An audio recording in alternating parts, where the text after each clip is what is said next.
বাবার খাদিম হিসেবে ডাকুক। যেই দিন শাহজালাল বাবার এখানে বোমা বেড়েছে সেই দিন আমি মির্জা আব্বাসের ঘরের সামনে মাইক লাগাইয়া বলছি, মির্জা আব্বাস, এই আপনার দলে এই বোমা মেরেছে, দেলোয়ার হোসেন সাইদির অ্যারেস্ট করেন, সব বের হইয়া যাবে। সে বলছে উরুস ঠেকাও। এর 8 দিন পরে উরুস ঠেকাইতে যাইয়া 4 জন লোক মারা গেছে।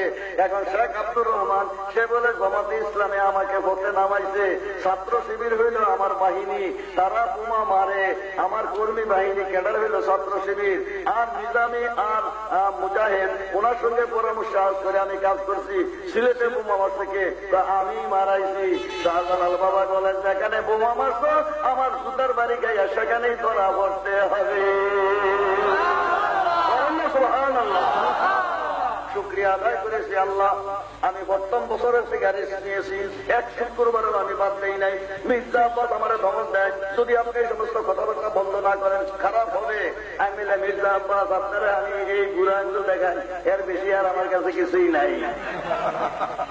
4 বছরের মধ্যে বন্ধ করে নেই।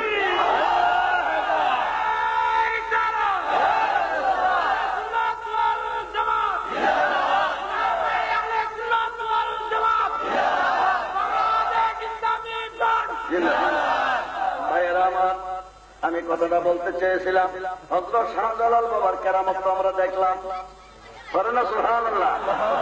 আল্লাহ বলেন, মান আদালি ওয়ালিয়ান, আমার যে কোনো ওলির সঙ্গে দুশমনি করবে ফাকাদ আযানতু বিল হক, আমি খোদা যুদ্ধ ডিক্লেয়ার করে রাখছি আগে, কোন দিন তারে ধরবো সেটা আমি খোদা জানি, তোমরা জানো না।